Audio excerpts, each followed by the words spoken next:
Um, Hi, everyone.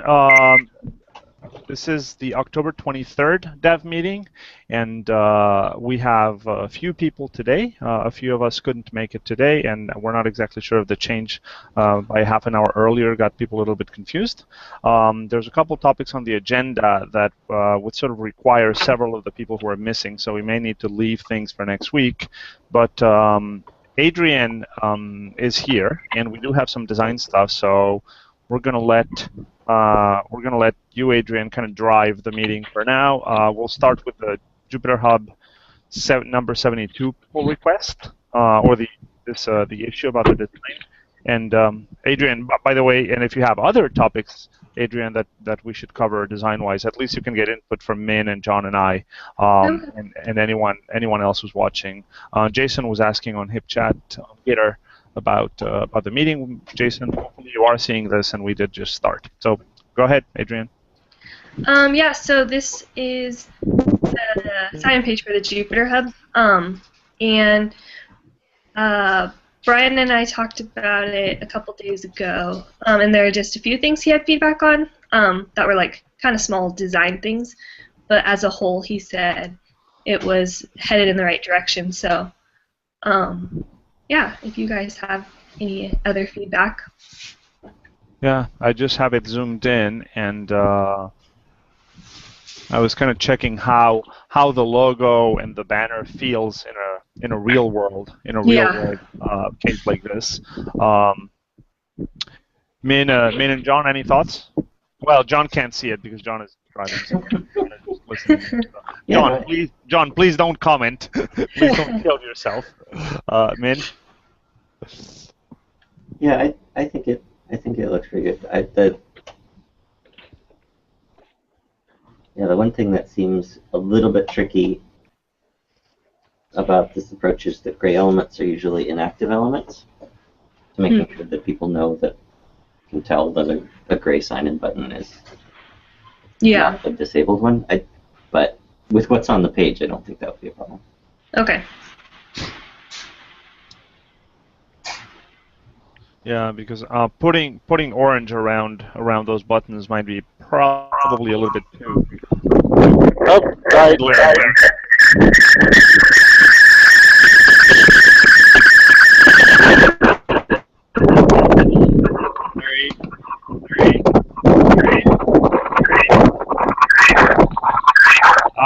Can someone mute John? Can you mute? Oh, okay. Min, did you remove him?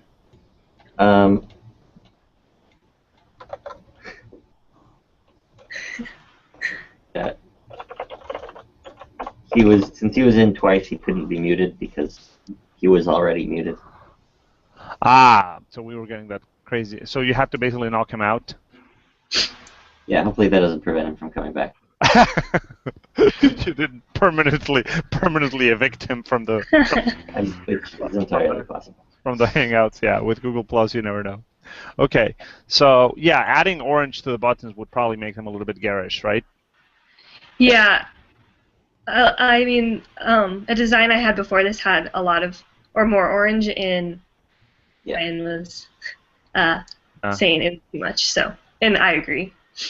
It was a bit dramatic. Yeah, a little bright. I think this works. Okay.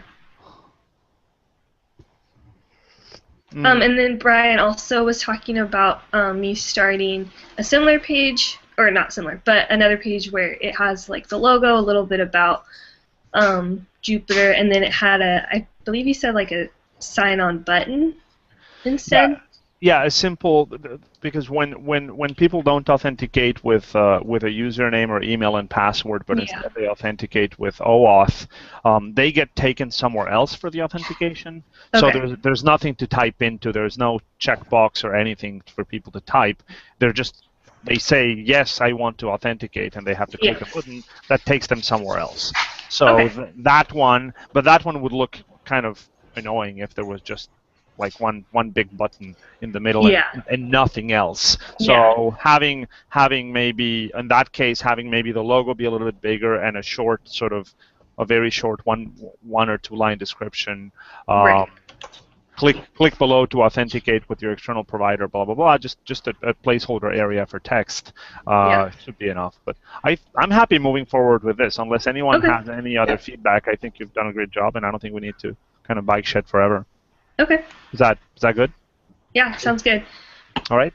What else do you want to, since we have you right now? I think it's good if we cover the stuff that is designed with you first, and that way you can tune out of some of the other topics so that we don't waste your time.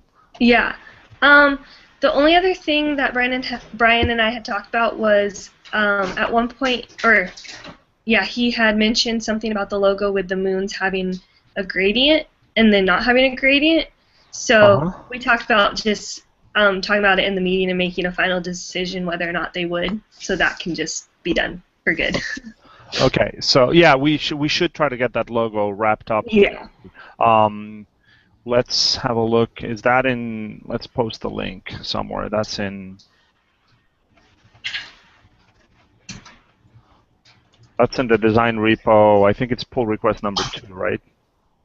I think.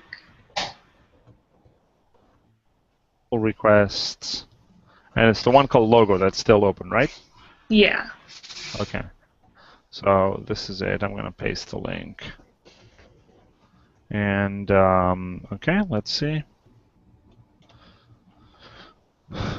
So if we scroll to the bottom, are you on Gitter, Adrian? Yeah.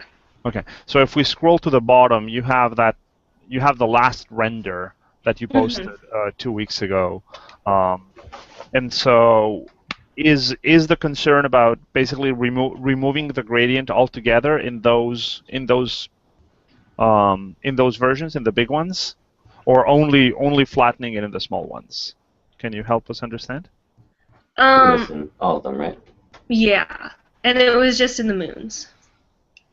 Yeah, so that is without the gradients. I'm sorry, I misunderstood. So the moons had a little bit of gradient. If you scroll up like 2 above. Yes, now I see. Yeah. Now I see. Yeah. Sheesh, my browser is deathly slow. Okay. Yeah, so now I see the one with gradients on the moons and the one with the flat moons. Yeah.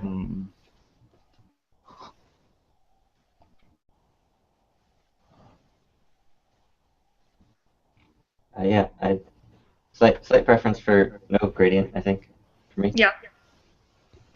For some reason, I have a slight preference for gradient because it gives the small ones a little bit of volume. But I do know that gradients tend to be problematic. They're harder to use. They don't work well in many cases.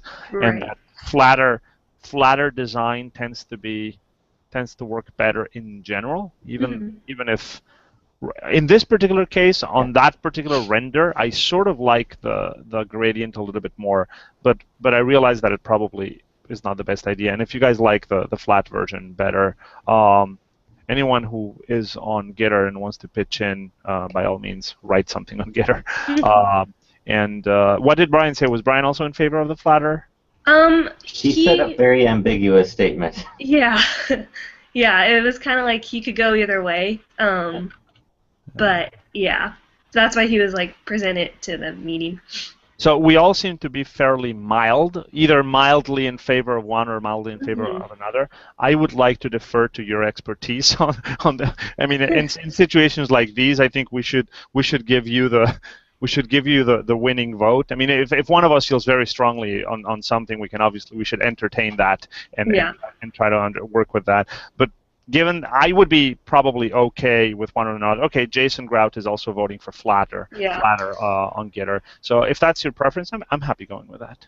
Okay, I mean, I think, honestly, when I'm looking at it right now, with the gradient, I mean, you can see it when the logo is really big, but even, I don't know when the logo would be that big being used. Basically, only on the landing page of Jupyter.org, on no other pages anywhere. Yeah, or maybe on a sticker or whatever. So I don't feel like it's a huge deal. I mean, like, you barely even notice it, I think, when it's smaller. So let's go with simpler. Yeah, and I'm sure that it's fussy and dealing with a bunch of teeny little gradients on these like 4-pixel wide things is probably more hassle than it's worth. So yeah, Right. let's go. Wait, does Let's that go mean ahead. that everything in the PR is up to date with that? Yeah. So should I click the merge button? Yeah. Okay, we've made a final call on that. So let's take notes on the. Okay, so Jupiter and pull and this one.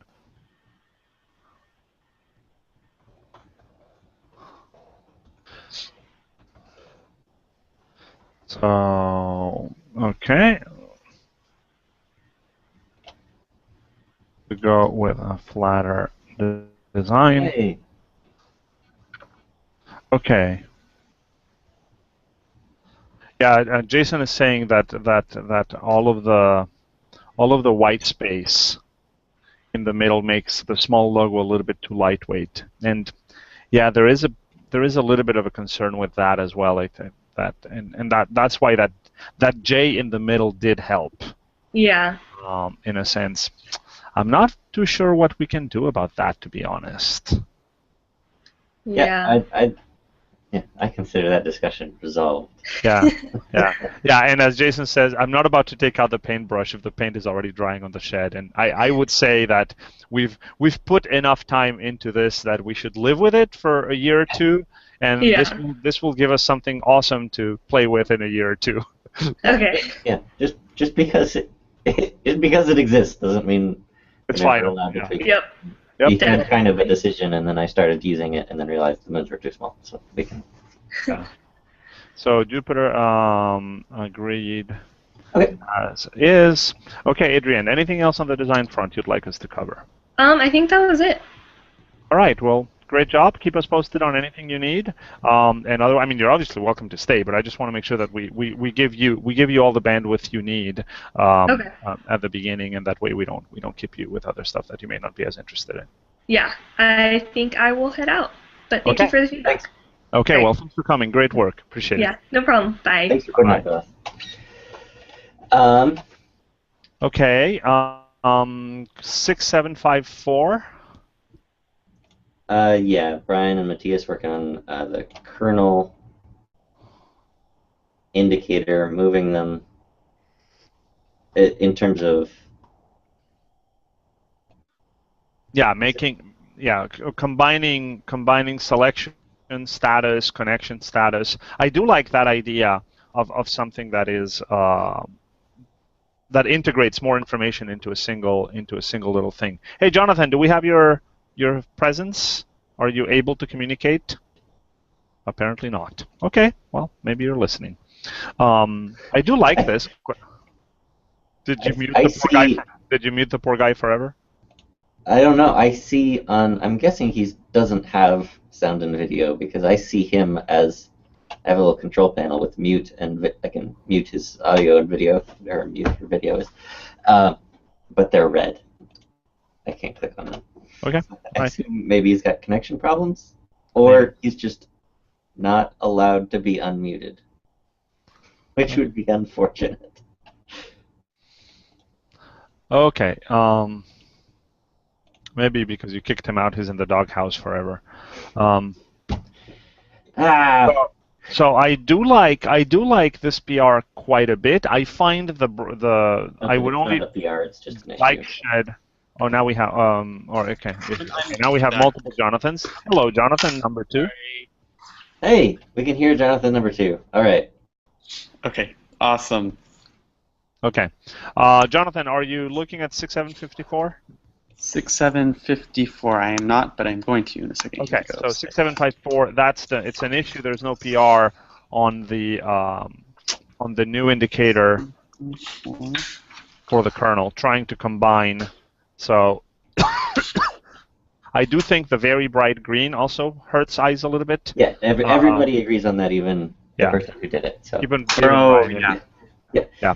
But with a much more, I think the idea is good. I mean, we can change the color to a much more muted green, and I think that a shade of green. So where most of it is happening is actually specifically this comment down is no color at all, which I think is dramatically better. Oh, no color at all, and Yeah. using what to indicate the status, because part of it was that color would indicate connection status. I'm not sure that. Brian wanted originally to signal. Oh, so he wanted to get rid of the kernel busy. He wanted to get rid of. Oh, I think. No, he wanted to keep the little circle, open close circle for busy or not busy, and the color to represent the connection state. Yeah, he wanted to isolate everything to a single. So basically three things. The word would be the kernel language. I don't think you can communicate that with color. The status? Yeah. I don't think a red circle around the word Python communicates you can't run code.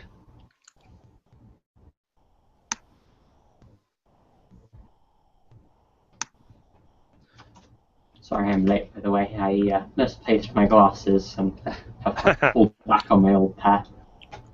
I guess one could also argue for colorblind people, they wouldn't be able to tell either way. So.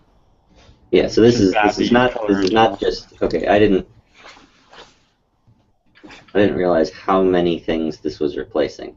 Yes. With No, significantly less information. Yeah, it should be everything. So it should just be one little item in the top right. That's what he was trying to do, at least. So what's the new thing that we're trying to add a red color for? Because we already have the broken link icon for disconnected, don't we? Well, that goes in the kernel. Right now we set the kernel status icon is so there's idle, there's busy, and then there's not connected. So yeah, 6754 is trying to sort of build a new UI circle with a line through it. Yeah. So let's see what is Brian's last thoughts.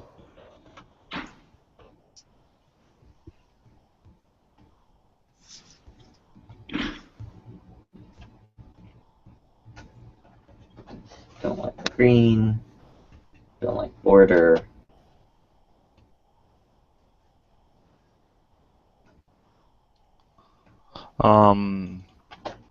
Brian says, I like the circle on the right of Python 3 and the vertical separator.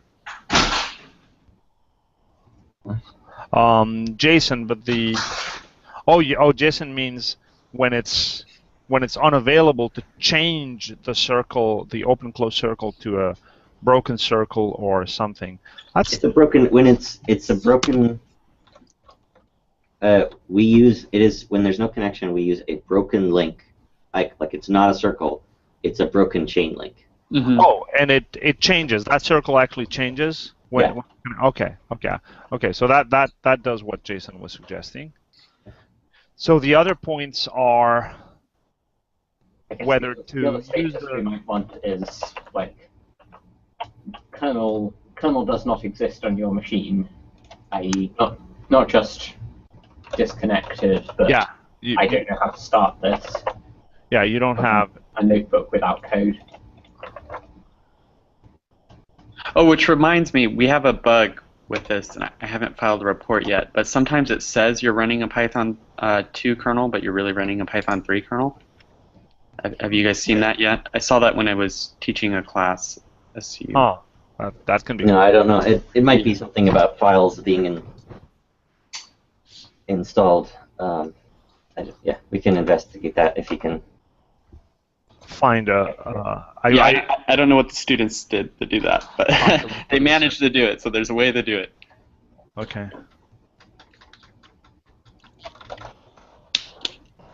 Okay, what's the airplane? That's Min's custom command and control mode. Yeah. Oh, that's it. Okay, so that part's not relevant. The rest of it, imagine that is whatever our command mode indicator is. I don't even. Yeah. I just got. Okay. I think we don't We don't have one, do we? Yeah, Brian wanted to get rid of the command mode, edit mode indicator. And change it with Well, he didn't want. He Not wanted change to change it from icons to letters, so that to make sure everybody knows the words that we use, even though they don't appear anywhere. Oh, in person, he said that he wanted to just get rid of it. Okay. Because it was so far up in the top right corner that he said it was useless. That was what he told me. Mm-hmm. Yeah, he said in the comments of this issue he'd prefer a tag style button with a capital E or C. Yeah. Okay. I'm well, not entirely sure what that means. On the one hand, it's good to have this discussion in the sense that we are informing ourselves on it. On the other hand, the two people who were actively participating in the conversation are Brian and Matthias, and they're not here. so I would say we've informed ourselves on the topic, but we're not going to make a decision without the two of them here. So. Oh, can we backtrack a little bit to a point where I was connected with my cell phone and I wasn't able to talk? I was trying to talk, but I don't think you guys could hear me. The JavaScript comments. Yeah, that's not backtrack. That's next. Oh, okay, cool. Yeah, cool. Awesome. Yeah, so I spend a lot of time in the JavaScript code base, and there's a lot of different styles, and it's not like gonna kill me, but it would be nice if they were all one. Yeah. So, No, I do agree that we should pick something consistent. This is one decision that I am not going to force on anyone because being that I'm the person who's doing the least. I mean, not that I'm doing much coding these days, but at least I do dig into the Python side of the code, whereas I really rarely look at the JavaScript at all. So I really don't want to push this decision on anyone other than help. Basically, I just want to help moderate the conversation, and that's about it. Yeah, well, I really like what Min said before we went live. I mean, and I agree with that. That I don't really think it makes sense to write comments that computers can read, like the bend over backwards using these weird. This is an entire different syntax, just so our comment can be parsed. But I don't know. Maybe we'll change our mind. Yeah, and if that's a minority opinion, that's okay. I find that we write worse doc strings in Python when we're considering the Sphinx API docs output, Mm-hmm. and JS doc is writing, I would say, worse doc strings specifically for machine-generated JS docs, API docs. For one that we don't generate, but I mean, I don't know. I genuinely think it's impossible.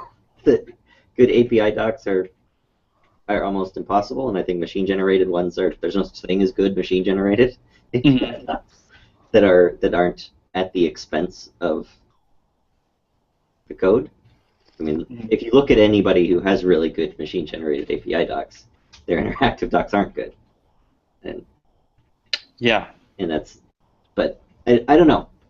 And looking at the code is not nice. If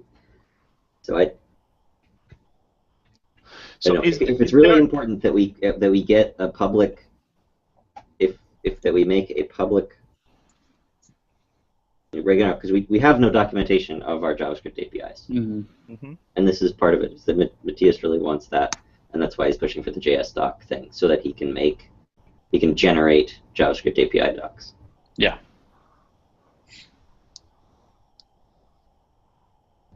So so I could dedicate some manpower to writing docs by hand, and then we could have the code. Or I could say I don't want to do that, and then we should stick to these API, these robotic comments. Is that kind of where we're going with this? Because we do need some kind of API docs for our JavaScript. Right? We do. We absolutely do. And one question is there anything out there that now? I mean, because the thing is, these tools are very much from the deoxygen generation. Right? I mean, these tools are very inspired by the Oxygen style doc strings. And that stuff is basically from the mid-90s. That stuff was built to document code bases in Java and in C++.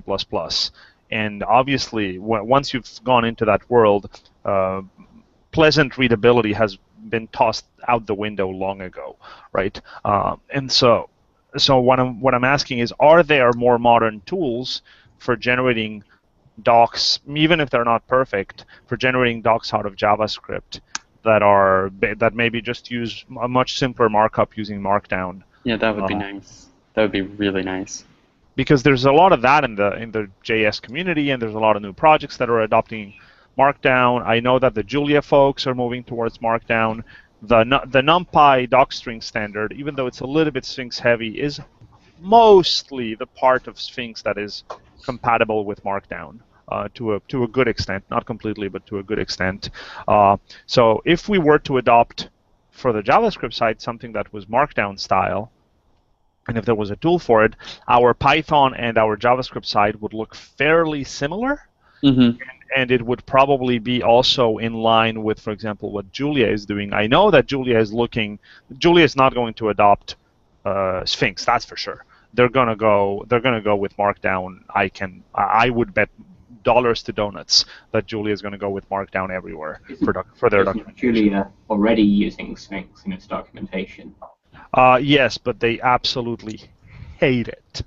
They hate restructured text. At least some of the core devs hate it with a passion. And so for things like doc strings, they're probably going to adopt Markdown, is what I suspect. I mean, I'm not going to speak for them, but I suspect that they're going to adopt something like Markdown in the future. The thing is, Julia hasn't exactly decided what doc strings look like, because the multiple dispatch semantics of the language make that kind of a funny question. Like, where do you attach the doc string? Who carries it? How do you display a doc string when a user queries? Since when you query a symbol, you're really querying a dispatch table on a symbol regarding the input argument. So they actually have a bit of a complicated technical problem to solve in the design of the language, which means they have punted. Your audio cut out. Mm-hmm. Oh. No, I heard him. Oh, really? Yeah, I heard him the whole way through. No? Did you, Thomas? No, I didn't. Okay. So Google Plus can manage to transmit audio, a couple of 100 miles but along not California. 10 feet. Yeah. But not to the office behind me. Yeah. Okay. Well, anyway, let's not rehash it. The point is, I think the Julia is going to go in the direction of a Markdown style markup for doc strings, at least in the future, and so I'm wondering if we could follow something like that. Are there any tools like that? Would that make life a little easier? Would that make it a little bit more pleasant? Because Markdown is about as simple of a markup as it gets. Yeah, but I don't think we're going to get that if we're not writing our own documentation generator for JavaScript. Yeah, there isn't would one that be out hard to do? I mean, Not that I'm aware of. not like a full-blown documentation generator, but maybe we could find one that was extensible, where we could, maybe plug in the parser. plug in the parser. Yeah, that would be nice. Well, Jonathan, why don't you put a teeny bit of time at least into investigating that? Yeah, and then I'll report back. Yeah, let's see if we have any options. Maybe we get lucky and somebody out there has done. I mean, it's so appealing to do that, right? That somebody must have gone that particular rabbit hole. I can't imagine that in the big wide internet someone hasn't gotten sucked into that particular one. Yeah, definitely. Okay. Let's see, next 6045, I guess. So let's write down in terms of our kind of conclusion is going to be kind of no conclusion, but so conclusion, no decision. John is going to research. I have like a 3 characters per second, or 1 character per second typing lag in when I'm typing in Hackpad. I don't know why. Is that for everybody like that? Yeah, it is lagging. It's like I'm typing into an SSH. Until they get there might be something on the page that's making it slow. I know when these documents get big, they get slow. Oh, interesting. Sylvan says that the Oxygen supports Markdown. Oh. Oh god, I don't want to use the Oxygen. Well, but hold on. I mean, if if it's just a matter of running the oxygen over the over the files, what I didn't like about the oxygen was typically the old style markup that it supported, which was this extremely verbose. I mean, I remember using the oxygen for C++ codes in the 90s, and that was kind of miserable. But if it's just What I didn't like about it was the input, the output, and the process of running it. Oh well, I'll look. I'll look some more. Okay. Is that painful? the oxygen parts markdown. Yeah. So MB okay. format 4, Thomas has been diligently reviewing the monstrosity. I think we're getting fairly close to merge. It did bring up a question of if, how am I going to talk about this without degenerate terms? The present API is that we use a module called nbformat.current Yes. as the API for the current version. Mm-hmm. But the problem with that is that when versions change, the same code behaves differently. Yep. So Thomas proposed that we, in our code, instead of using nbformat.current, we just directly use nbformat.v4, and then we can update one piece at a time to, v4, v5, etc. And then defining a new format doesn't affect any code, or it doesn't affect everything at the same time. And encouraging. So I'm thinking also of like third-party things like my NB parameterize. Okay, it's not exactly third-party, but things developed separately. That. So we've currently promoted nbformat.current as the way to do that. So NB parameterize is written using nbformat.current, but then the code assumes that that's version 3 because that's what current was when I wrote it. Yeah. So it seems kind of weird to have a public API which kind we're of promising to break. I suspect when we came up with that model that we thought there was going to be more likely a stable Python API. There would be a stable Python API for perhaps changing what's underneath it, and I think the opposite is the case in some ways. That the Python API, since nobody used the Python API, almost nobody, didn't realize how, well, for one, it doesn't even create valid V3 notebooks. Like, it was never correct. It was never even, it wasn't good, but it also wasn't even right. It has never, IPython master currently, if you compose a notebook with if nbformat.current, it will fail to validate because it won't be what you would create from JavaScript, which is what most people create notebooks from. Mm-hmm. And so Thomas had the sensible idea that we should kind of kill the notion of current. Yeah. Mm-hmm. And say use V4, use V4, and then there's a bit of trickiness about moving some of the logic that's in current. Yeah, I think there still needs to be a top level thing for reading and writing, because we have machinery to upgrade and downgrade between versions. So the fact that you're composing a notebook with the version 4 API, say, doesn't mean that you can't read and write notebooks with the version 3 API, with the version 3 format on disk. Mm-hmm. So my rough thinking was that the notebook node constructors, new notebook and new code cell and all those things, you should import directly from version 3, version 4, version whatever, and the reads writes functions should be imported from a top level, from IPython.nb format import read. I think that makes sense. And should read and take a keyword arg in case you wanna explicitly or have logic. And that's what I've done right now in current, basically. So read takes a version argument.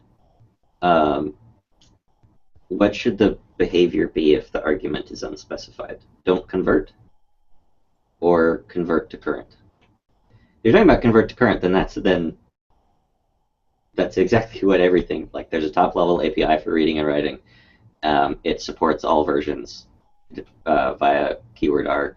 It reads all versions, and the only question remaining is what to do on read with no version specified. And what to do on write with no version specified. Yeah, I think, well, that one's easier because, The highest. yeah, that's So on write, the latest on write is a sensible thing. yeah.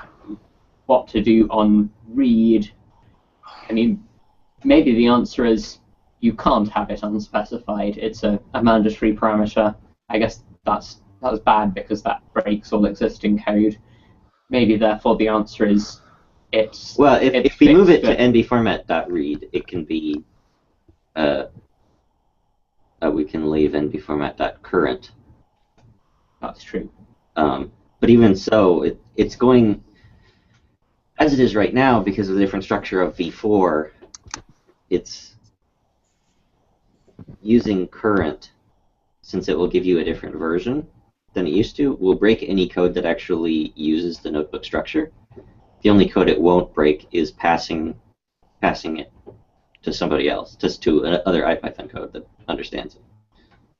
So like if you're doing the opening, and then you're giving it to somebody else's code, because if you're just doing the opening, and then you want to operate on the notebook structure, that's already going to be broken if you're using current. So maybe we should pin the default to version 3, which is what any existing code out there will expect, and you have to use a... And warn. Basically deprecate not specifying the version. Essentially, I mean, in the same way that we would be deprecating loading the constructors through current in favor of loading them from an explicit version. But why? Hold on. Why not instead allow people to specify, to pin the conversion behavior by specifying effectively an output keyword? So the idea is on read, if I get an old format, what object do I get in memory? Yeah, that's exactly what we're talking about. Yeah. Well, I mean, if it is an on-disk old format, maybe what we should return is that object in memory. And so the default behavior is no conversion. Yeah, sort of no in the sense that you should get in memory what you got on disk, but allow a flag, for example, I don't know, to current equals true, or convert to current or something like that, which it's just a version. Like I don't think. Yeah. If you. So right now what it is just reads, and then you just specify version equals. Yes, but well, or the question is, should we allow, if I want to write generic code that basically, if I want a script, a completely generic script that I can run over a directory of old notebooks and bring them up to date to the current version, I would imagine writing that by simply saying, for file in *IPyNB, nbformat.read f update equals true, or convert, or format equals current, and then f.write or something like that, right? Yeah, right now that would be version equals current, or yeah. Yeah, we should have a like a top level constant that's like, you know, latest version or something. We already have that. Exactly. So with that, okay. So I think with that gives a sensible behavior, because you get in memory something that represents what you read on disk, which I think satisfies a principle of least surprise. But you get an easy way of specifying. No. I just need it updated to whatever. So so under all circumstances, one should specify the version number. See, I think that is surprising, because, you know, if I write MB parameterize when we're on version 3, all my notebooks are version 3. I test with notebooks on my own computer. It works. then it's out there, people are using it, and someone puts a version 4 notebook in, and the same code that previously worked now it's working with a version 4 structure instead of a version 3 structure. I think having a default that changes underneath you seems surprising. But the data structures that are underneath you are what's changing. You wrote code that knew how to handle a V3 data structure, and you're feeding it a V4 data structure. Those data structures are potentially different, and that's kind of what I'm trying to reconcile. But the most obvious way of using it should be the one that produces the most consistent results. Yes, and consistency. I mean, but we're trying to balance consistency in different directions, right? And there's consistency between what's on disk and what's in memory is a form of consistency, right? Right. Okay. Here's a case that points in Fernando's direction, and that's that currently there isn't a way. There isn't an API for opening a notebook of any version and reading it as without conversion. Mm-hmm. Right now, you can open a notebook and convert it to whatever version you want. You can open a V2, V3, or V4 notebook, and you'll get a V2, V3, or V4 notebook in memory. But there isn't actually a the code exists. It's just not one of the public APIs for opening any notebook and returning it unmodified. Mm-hmm. Sure, there should definitely be a way to do that, but I don't think it should be the most obvious API, because for the majority of use cases of NB format as an API, that's the wrong thing to do. You want to, if you write code that says load a notebook.worksheet0.cells, do whatever, I think there are very few cases in which you want to get the notebook exactly as it is on disk. Yeah, I think you're right that most use cases should be reads version equals whatever, basically current as of writing. So anybody writing code right now would use version equals 3. Not that this API exists. But in that case, I would argue they should use that target argument should be used explicitly, because, for example, yeah, that's what I'm saying. That's exactly what I'm saying. Yeah, I think possibly it should be this argument. Whether we do it gradually or immediately, I think we should make this argument required. And then if you want to get the notebook exactly as it is on disk, then there should be a constant for no conversion. So your options would be specify an explicit version number. You can use the current version or latest version or whatever it is, constant, to get it upgraded to the latest thing that IPython supports, or you can pass no conversion, in which case you'll get exactly what's on disk. But I definitely think you should have to do that explicitly. I don't think that should be the default, because it's too easy to write code which, I mean, as we've seen with the platform-dependent default text encoding, when you open files, it's very easy to write code which assumes that it's something. The default is something stable. And so the question, those three paths I think are sensible, and I think we all agree with. The question is really what to do with the current defaults, because the current default of that API doesn't require a keyword. If we change it to require one, to make that argument mandatory. Well, we have an avenue to deal with that, and that's that also the proposal is to put the new API in a different place. Uh-huh. So we could leave the old API In in place. the old place. Yeah, so I would put this in, I mean, whether it's actually defined or just sort of imported into there, I would put it in the top level of NV format, and then I would effectively deprecate the entire nvformat.current module. Mm-hmm. I think that makes sense. Yeah, I agree. I think that's the way to go. And so you would do the normal thing you do is from IPython NV format import reads writes. Mm-hmm. Those are basically the only things, and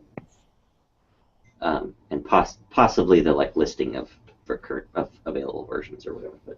But basically, okay, and then kind of deprecate current, point it back to v3. So part of the question is how much of this should I do in this PR, because it's largely some of it is undoing things I've done. Specifically current, but it might make sense to just roll back current and add deprecations. Just completely roll it back. And then add this new API and start using it. This makes it easier than something that I was doing before. So because we talked about in the PR of doing some cleanup in another PR, but based on what we're talking about current, it might be easier. It might make sense. It might make sense to, because it'll be clearer if I undo my changes to current than if I make all these changes to current and then revert current back to before all the changes in another PR. Yeah, that makes sense. Sure. Okay, so that means I should do it in.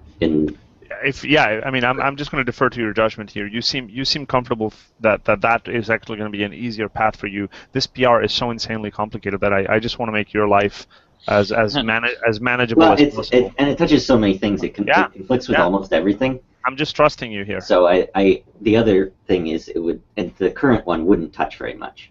Doing the rollback. So getting it merged soon is the other. It's mainly the argument against doing this.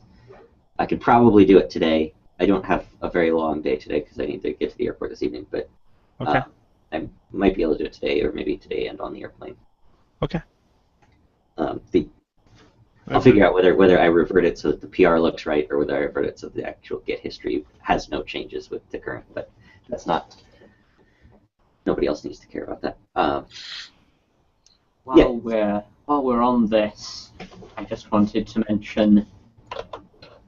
Do we want to think about the parameter names, because both read and write will have a version parameter, but those kind of semantically do completely different things. Yeah. Read is for any on-disk notebook format, give me a structure with version X. Yeah. And writes is. What do I want to read at? Right. Writes is what do you want the on-disk format to be? I mean, it's both what version should the result end up as, but it's somewhat confusing that one of them refers to the. For write, I think it's fairly obvious. If I see a function that says write foo, version equals 10. That kind of says I want to write this thing in a version 10 format, right? Mm-hmm. For read, so I would leave that one alone. For reading, I agree that it is a little funny. If I see a function that says read foo.ipynb version equals 10, does that mean that I'm reading a version 10 file, or that I want to what it would really mean, which is I want to whatever the read it as version. Yeah. Well, give me a version 10 object when you read whatever's on disk. Right. Maybe two version is. It should definitely. The argument should definitely be the same in both. I think, right? No, that's what I'm. I think that's what I'm saying. I'm not sure what they Thomas should be. is saying. Yeah, Thomas is saying he's not sure they should be, and. Okay. Because.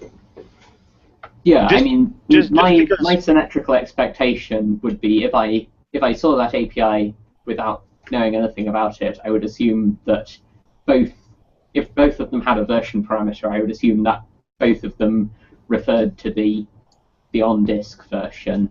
Oh, okay, I get it. Yeah. Read, I sort of agree with Thomas. I would leave the write one alone.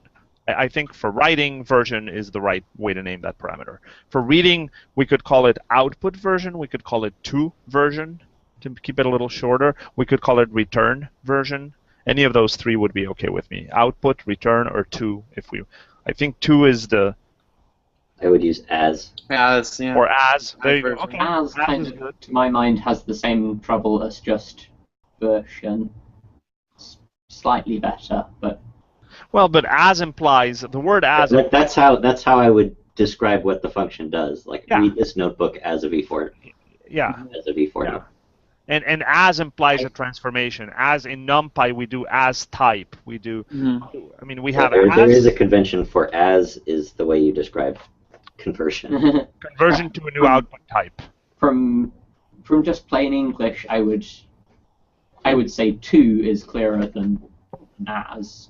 Like I think the the integer, it's like int dot 2 bytes, not int dot as bytes. But yeah, I think even if it's as, I think that's better than it is int dot 2 bytes. Even if it's as, I think that's better than just having a version on its own. I don't feel. And since there's only two, this is pretty much always going to be passed positionally as a number, so the name is not the most important thing. But yeah, I don't feel super strongly about it. NumPy uses both. NumPy uses to for when you transform the type of container, things like toList and toString, and they use as for when you transform, you take the same data and you transform its type. Yeah, as I think is like don't actually modify this data structure. Just give me a different view on it. Oh, give me a new thing with all the data types converted. Basically, convert the contents of the thing. Yeah. Seems analogous to what we're doing, but yeah. My understanding of as in NumPy is that it's not convert the contents of the thing. It's like, give me a reference to the same block of memory as a different kind of thing. So it's dealing with the same underlying data but viewing it in a different way. But I'm not familiar enough with NumPy to know that that's the case. Read to version. No, Thomas.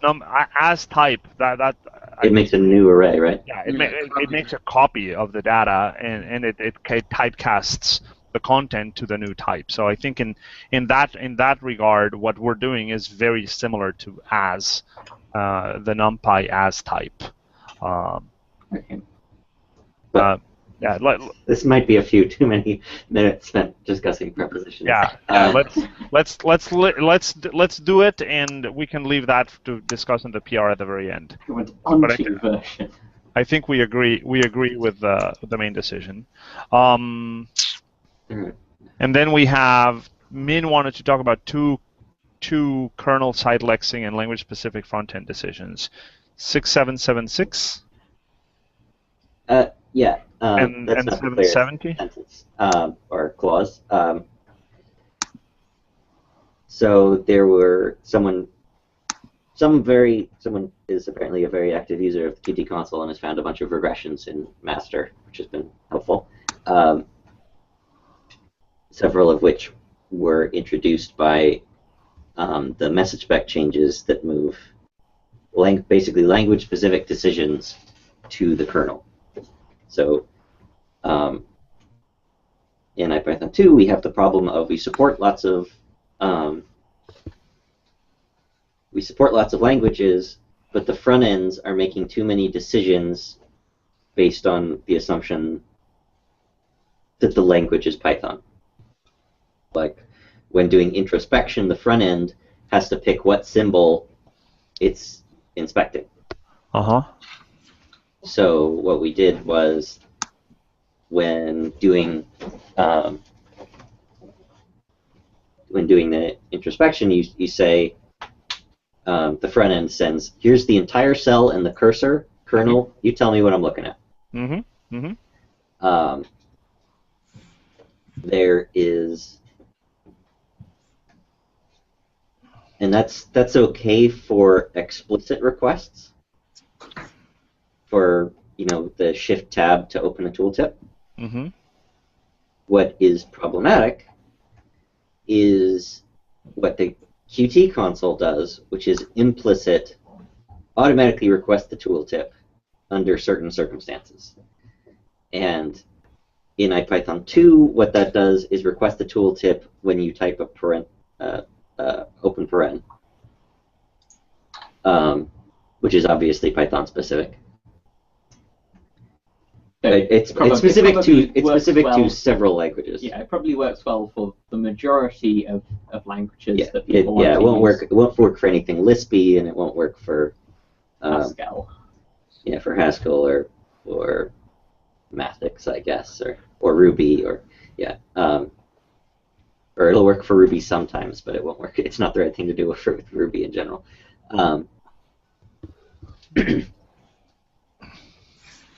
And so the question comes up of, and what I did when updating the PR was, or when updating the message spec was, I just removed that logic. Don't check if it's I just removed the check if it's a parenthesis, because that's Python specific. Yeah. And the result that nobody noticed for a long time was that it was sending these requests all the time. Every key. Every keystroke. Every keystroke, and I think because it's hooked up somewhat bizarrely to an on document change, I think it even happens when output comes. Also not awesome. So to make matters even worse, it was just popping up the tooltip, even if it didn't find anything. So a lot of the time you would see a tiny little tooltip with nothing in it. Beautiful. Yeah, the Qt I didn't add handling of the no response case, or the empty response case. And then this also revealed a bug in two bugs actually in IPython kernel. One in the kernel side lexing code got the wrong symbol for certain cases, and two, that in pretty there's an order we sort dicts and sets before displaying them, which is problematic when the set is 10 million items. Yeah. And so, but we compute the text representation when inspecting the set. So if you're sending inspect requests, as the cursor moves across a variable that points to a 10 million item set, I see that set over and over again. I got it. And so that was the. It doesn't actually interrupt your typing because of the nice kernel client architecture, but then when you press enter and try to execute that code, it's waiting for all. Your poor kernel is under an avalanche of stuff. Yeah, so I've fixed the. I'm gonna have to step out for a minute. Sorry, please go continue without me. Sorry. Okay. So I fixed the lexing bug. I've fixed the performance bug. But what I don't have a fix for is the implicit tooltip stuff. When to trigger an implicit tooltip. Right now, because of the problems it causes, I've reverted it back to the 2.x behavior of doing it on open parenthesis. But that's definitely not the right thing to do in general, and I don't know what the right thing to do in general is. So we've kind of got two rough proposals. The one that the person who filed these issues, and I think Doug Blank and Stephen Sylvester are keen on, is for either the kernel spec or the kernel info request to return a regex which is like, automatic tooltip when you see this pattern. So that regex could be like, batch open parentheses, or it could be whatever you need for Lisp or Haskell or any given language,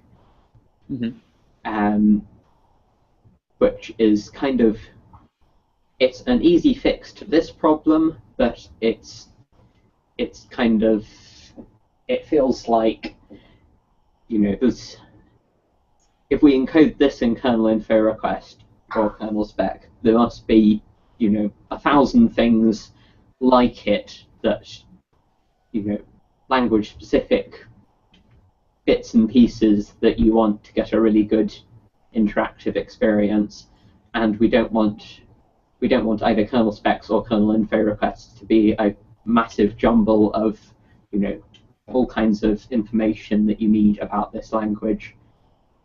So I guess the alternative is that you send we go back to sending an inspect request on every keystroke, and the kernel implements more logic to say what, you know, should I walk back through tokens to see what function call I'm in and give you the tooltip for that? Should the kernel try and decide when a tooltip is shown? But then you start running into difficulties with, like, some of this may depend on user intention. Like, you know, it may be the answer for whether to show a tooltip may be different depending on whether this is an automatic request just caused by typing, or whether the user has explicitly requested information here. And you could have two separate messages for that, right? I mean, you could have one explicit request. Yeah, I mean, I guess the easier way to do it would be to have an extra field on the inspect message for, like, you know, was this explicitly requested, but it just feels like a bad design for the kernel to be thinking about what the user intended. You know, I feel like it seems like a UI thing. The front like end not even thinking what does the user want, and then it should just be going like, you know, kernel, what's the information I need to fulfill the user. But that's tricky in a case where, you know, what the front end behavior is language dependent, and I mean, editors solve this with essentially pretty large amounts of information about the language that they're interacting with. Who? Ace, the editor? Editors in general. I mean, any editor. Is it sufficient enough to just say this is the text, this is all the text in the context that I'm working in, and this is where my cursor is sitting? Well, but the problem is when to ask. So that's what we do right now. Oh, that is what we do. Okay. Is when the issue that I don't think is a problem is the explicit user request. The user has said, Shift basically tab. right now in the notebook is Shift tab. Tell me about what the hell is going on at my cursor. And that's what the inspect request does. Is based on the cursor. It says, all right, front end says I've got this bunch of code. The cursor's right here. Kernel, tell me something about that. I don't think we have a problem there. Where we have a problem is when the front end should actually decide to do something that's language specific. And we learned in the Qt console it probably doesn't make sense to when we've got this implicit tooltip. It probably doesn't make sense, since implicit tooltip needs to ask the question basically on every keystroke, should I send a request? It probably doesn't make sense to ask the kernel whether it should ask the kernel about what's going on. Yeah. Well, I mean, some IDEs instead, it's like a timeout thing, right? So when you stop typing for a few seconds and then it queries the show the tooltip. I think that's even what we do in the notebook. It's like we do like I think a. it's what we used to do in the book. It is what Yeah. we used. I Do like a mean, 3-second wait or something, and then show tooltip, or try the show tooltip. in a sense, that's another explicit request in that you can. I mean, it's not actually explicit, but it's easy to do that without any information about what's going on. But it seems like there's only one question that asks the kernel, and that is, should I display a tooltip? What is it? Or what is the tooltip I should display? Which has both of those things encoded in it, right? Yeah, it's the asking. It's the asking. Maybe if kernel- we weren't for those performance problems, this question, I'm fairly confident this question would not have come up before the release. Yeah. If it weren't for the performance problems specifically in the IPython kernel. I am somewhat tempted to add or allow someone to add a shift tab or something equivalent in the Qt console so that you can do explicit inspect requests and then essentially kick this can down the road and say, Yeah, there are I automatic tooltips on open parentheses. We don't have I broke up the methods specifically with that in mind, so that there's the method that actually sends the request for a call tip and the method that is called on document change. So there's like a auto call tip that's, if there was a parenthesis call, request call tip, and then there's request call tip, which never gets used directly, but it would get used directly by shift tab if one added that. Yeah, I agree with Thomas, and actually I was going to say something very much like what Jason just posted on Gitter, which is, honestly, I think first of all, yes, we should kick this one down the road, like do something simple right now that closes the big performance problem and otherwise doesn't necessarily offer a very fancy capability for all languages, and so be it.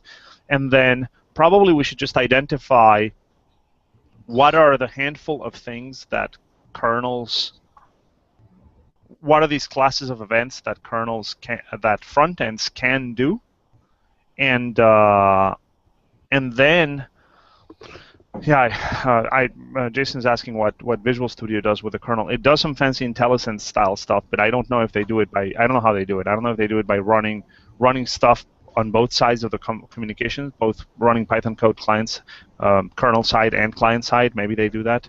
But I'm going to guess, maybe I'm wrong, but I'm going to guess that we could encode, just like editors learn about languages basically by encoding a table that typically maps something roughly like regular expressions into color choices and a few other rules for things like when to indent and dedent and things like that, whether it's on braces or colons or things of that sort.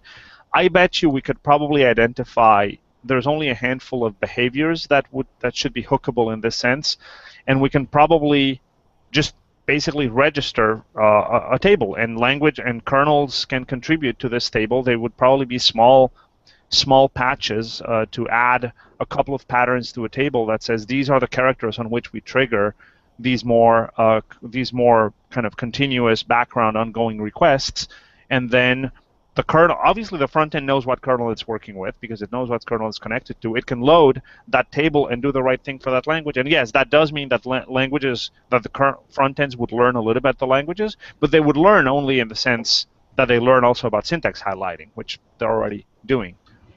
That's, yeah, if we can find a way for that not to get scope explodey, then that seems reasonable. I mean, that is the compromise that editors have to strike. Yeah, and I think it's reasonable. I mean, we are building a multi-language architecture, so we're going to have some flexibility to accommodate multiple languages. But in this case, I suspect these kinds of events are probably going to be a handful. And so it's identifying, and in most cases, the rule is probably going to be, for most languages, that rule is going to be parentheses. And maybe for a handful of others, it's going to be something a little bit different. And Well, Jason, it's not exactly only code mirror because this is, for example, for the Qt console as well, or for something like a Cursors client that may potentially have no JavaScript whatsoever in it. So the solution isn't just JavaScript, but I think something like that will work, honestly. I don't think it's a ton of things. I think it's a few patterns, and then the kernel loads that pattern, and then that completely stops the fire hose that is happening right now. Because for each language, and that table of patterns is probably going to be a very, very simple one where the same expression is going to work for most languages, and then there's going to be a handful of special cases like Lisp. If somebody writes a Mathematica one, they use square brackets for calls and parentheses for grouping. It's kind of Lispish in that sense. So there may be a couple of actual special cases, and the vast majority are going to fall under the rule, you only do this on parentheses. That seems reasonable. Okay, so add a. I mean, stop the problem right now, and Yeah. but with this fire hose, but kick it down the road. So add to kernel spec. Well, this is part of kind of the second half of this. Is add to kernel spec the idea of kind of language info. But I wouldn't even try to design what goes in there right now. I mean, I would say this is a service that we can add later. Yeah, but so what would you call these? So this I just namespace for the various patterns and associated events. So the one of these that I'm most familiar with are TextMate language kind of grammars, basically. Yeah, it's a grammar, so it's primarily a hierarchical regular expression thingy. But it's more than a regular expression because it's they don't map to colors, they map to scopes. And then separately, completely independently of that, you can map scopes to colors. Okay. But you can also map functionality to scopes. You can map functionality to scopes and things. So in TextMate, the way you would do this is you would say, when scope is like in function parameters or something. That's when you do this. And there are utilities for like, what the hell scope is this? So that you can easily write new logic based on the scopes. But I wouldn't even try to define this in the kernel spec right now. I mean, I think we're punting on this one. We're gonna. All we're doing is saying that we will put it that it is right that this should go in the kernel spec, and we won't tell you where. Because we don't know exactly. Yeah, okay. Like, I don't want to define how until we implement it. I don't want to specify it. Because, for example, when it gets to implementing it, I would say, well, so let's spend a little bit of time reading how. Is this Sublime or TextMate? What you're talking about? It's TextMate, but Sublime is mostly a clone of TextMate. It uses the same. Okay, so for example, I would say let's have a look at that and see if that's the right idea and that's the right approach. Does that do what we need? It definitely does what we need. I don't think it's the right approach because it does a million times more than what we need. Okay. I would want to answer what that specification looks like later when we have an actual implementation. Let's not try to define specification without implementation. So. Yeah, part of it is the multiple. This seems like a part of teaching IPython, various front ends, about languages. And maybe this isn't.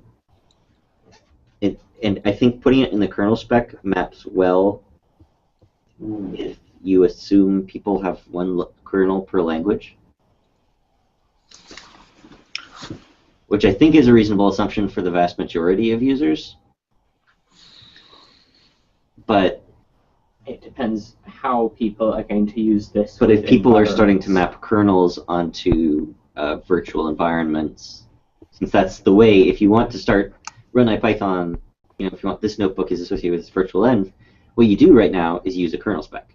But that means that kernel spec and language don't map one-to-one.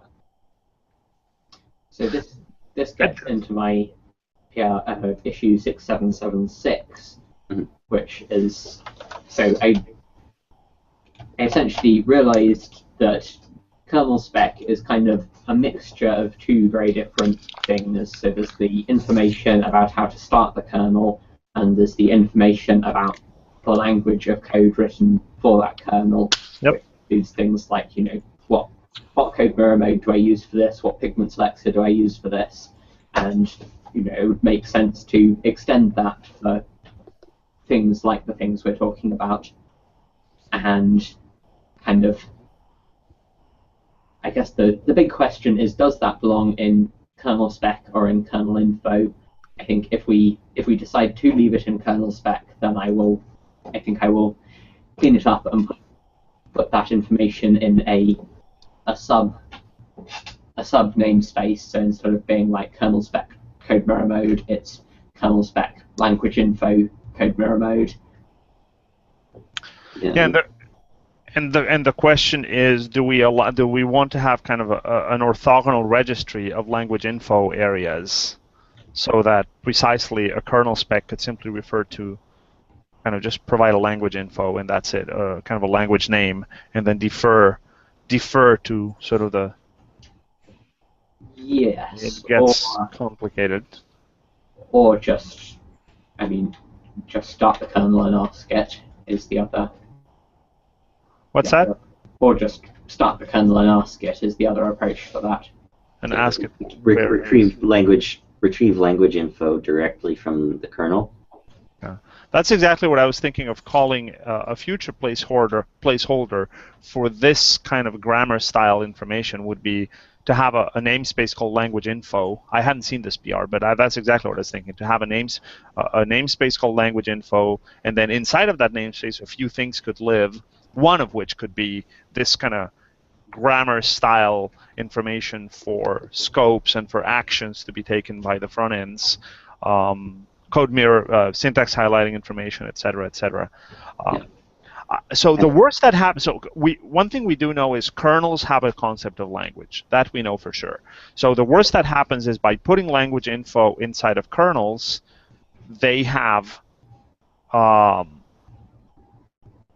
there may be duplication, in the sense that if I want another kernel that is just a different set of libraries with otherwise the same language and stuff, but effectively a different virtual env because I'm using dev versions of a language, I'm going to end up with a little bit of duplication of that stuff.